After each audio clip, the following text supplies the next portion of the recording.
I'm Jen. I'm Chris. And we live here at the Sunshine Farm. This is our second video. Today we're going to talk about 5 things to think about before you get your farm or homestead. And we're just going to share some things that we've learned over the past 2 years and some ideas that might help you. They might not help you. Everybody has such different lives, but we hope that you can learn something from this. And maybe share your experience as well in the comments below. Thanks so much for watching, and we're really happy that you're here to join us. The first thing we wanted to share with you guys, the first thing to think about is planning your goals. So it can be really intimidating when you buy a piece of land or a property and you want to start homesteading or farming or gardening or whatever it is. It can be really intimidating because there are so many things you can get started with. And it can be really hard to plan how you're going to do it if you don't know what your main goals are. So for us, 2 of our main goals are having animals as companions. So having, we have horses that are pets. We have goats, they're also pets, bunnies, they're pets. So we have a lot of companion animals, and we just love having animals around. We have so much fun with them, we're so passionate about them. So that's one of our main goals, and that's something that we'll continue to pursue as we live here. Ow, that hurt. The other main goal that we have is sustainability, and so that has to do with reducing waste and growing our own food. So we have mostly a plant-based diet, which consists of a lot of greens, beans, grains. We do a lot of potatoes, squashes, and things like that. Not very many meat substitutes, but we do occasionally have tofu or tempeh or things like that as well. But most of our diet is vegetables and fruits, grains, legumes, things like that. So we can grow a lot of that ourselves. So other ways we want to be more sustainable are adding honeybees and increasing our pollination and also getting honey. We also want to tap our maple trees and get some maple syrup, so we would have our own natural sweetener, which would be really exciting. And those are some of the goals we have in regards to sustainability. Reducing waste has been a huge one for us. If we can grow our own food, that's a huge part of reducing waste. So those are some of the things that we care about, but everybody has different goals. You might want to homestead and start a market garden and have a CSA share, or do something like that, or have a farm stand, which are all really great goals. And it's just helpful if you know what you want.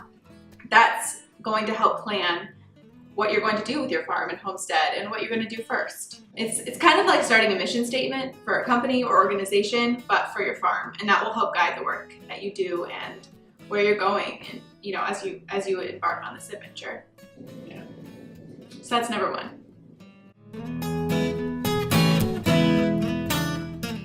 So the second thing that we thought everyone should think about before they get into a homestead or farm is your budget.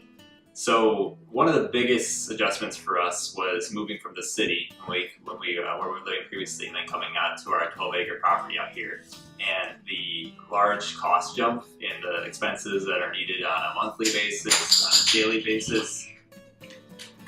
Yeah, so when we moved to the farm, it was just it was a large jump in its total expenditures in a lot of different aspects. Obviously taking care of the animals with the feed and the different services that require, like farriers for the horses, and increased amounts of vet visits and things like that. But also other things you might not expect as well.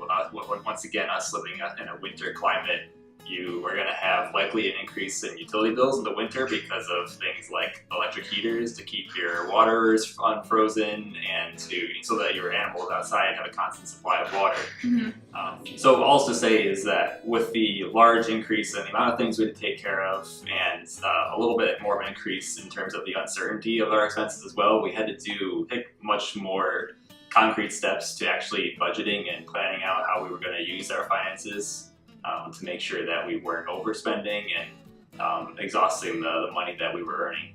So And it can look really different if you just have chickens and you have a garden. Your expenses can be pretty low. So the third one, which is a bit of a downer, but for us, luckily, we haven't had to deal with this much yet. But the third thing to think about is how you're going to handle loss, and how you have handled it in the past. This is something that, having a lot of young animals, we haven't had to, really get used to yet. And we've been really, really lucky and blessed to not have any predator attacks either, or anything like that. So. But we have come close. And it's just a part of having animals, a part of living. I mean, death and loss and sickness are all part of the equation. And if that is something that you would not be able to handle or you haven't handled well in the past, it's really something to consider.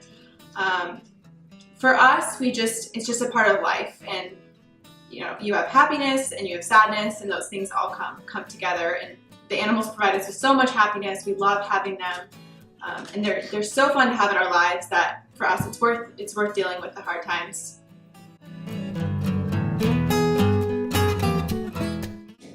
So the fourth thing that we were putting this list together of things to think about was your community. And this was something that we're still dealing with and trying to figure out what works best for us in our current state. We've lived in our property now for coming up on 2 years almost exactly. And we left an area in the city where we had a lot of friends and family somewhat as well nearby. We had a church community that we were attending, and things were set up really nicely for us to have a support group and people around us. We saw friends frequently, did things on the weekends. Yeah, so we didn't take into account the time it would take to go back and forth with friends, and the fact that we'd be leaving our animals for an extended period of time. We also got a puppy, and puppies can't be left for very long. And on top of that, we both work full time, so doing anything on the weekdays is pretty much out of the question. And then weekends, you want to spend all your time working on projects around the farm, so it's like our time is so limited. Yeah, when we moved this far out, we were not too far out of the city, only about half an hour or so, but our church family was in the city, and so attending church on Sundays became a lot more difficult just because of the commute that it would take to go back and forth, and so it kind of demotivated us a little bit to want to make that trip and to want to stay involved there. So since then we've tried to we started looking at some other communities nearby, and we're just starting to settle in at a place nearby. It can be really important when you're starting a farm or homestead to know who's available to help you when you need it. Our neighbors have been really great. We've been able to borrow our neighbor's tractor, and it's been such a big help for us because we just haven't been able to invest in those things quite yet. So it's just really helpful to know your community, be able to know who you can rely on in times of need, who can help you as you're getting started, and then also who can support you and walk through life with you. That can be through a faith community, through any type of community. It's whatever you are looking for in your life, but it can be a big change when you're moving to a farm or homestead lifestyle. Everything looks a little bit different. So it's good to keep this in mind before you get into it. The last thing to think about before getting into this lifestyle, or before considering getting into this lifestyle, is being open to new adventures, new hobbies, new interests that will come along. When we moved here, all I really wanted was horses. And that's one of the first things we did. But shortly after we moved here, things kept getting added to the list of hobbies that I wanted to jump into. First it was the horses, and then it was really wanting chickens, and then I quickly became obsessed with chickens. I love having chickens. And then a friend came to visit us, and she loves gardening, and she and I started talking about starting seeds, and I fell in love with gardening. That has been so fun for me, and this past summer I feel like I spent so much time doing it, learning about it, researching it, and I'm so excited for the years to come when I can take part in that hobby as well. And then things like wanting to start with beekeeping, and like I said, tapping our maple trees. Then we also added goats at one point. So now we have goats, and we loved having goats. And then we had a baby goat born on the farm, and we fell in love with having babies on the farm. So there have been so many adventures we didn't even think about before we moved here. It's been a very exciting process to discover ways we can enjoy life here that we hadn't thought about before. So that's one thing that I've loved about living on a farm or homestead, and it's really fun to be able to connect with other people on YouTube, on Instagram, Facebook, whatever social media platform you use, and learn the different hobbies that exist that people take part in on their homesteads. And it's fun to watch people embark on those adventures, and it's definitely something I feel like is very, very true across the board. Like no matter what your intentions are in starting a farm or starting a homestead, there are new and unexpected adventures you'll want to take part in along the way. Yeah, and I'm sure there's a lot of you out there who have pretty cautious personalities. I know for myself, I am super cautious, and Jen is much more gung-ho and willing to jump into lots of new things at any given time. Which those things kind of will have a tendency to stress me out at first and take me some time to figure them out. But I think getting outside of that comfort zone and willing to try those new things will be really rewarding, and something that you should be willing to do, because you may be resistant to it at first. Once you're willing to get past that and experience it, there's a lot of value in it, a lot of meaningful ways to build relationships with animals, to build relationships with your spouse and with other friends and family who come to visit, or even just strangers who've just loved the opportunity through the new experiences that we've had, with adding different animals to the farm, to connect with people that come to stay with us through Airbnb and things like that. So be willing to get outside your comfort zone and just to test the waters, because it can be really valuable.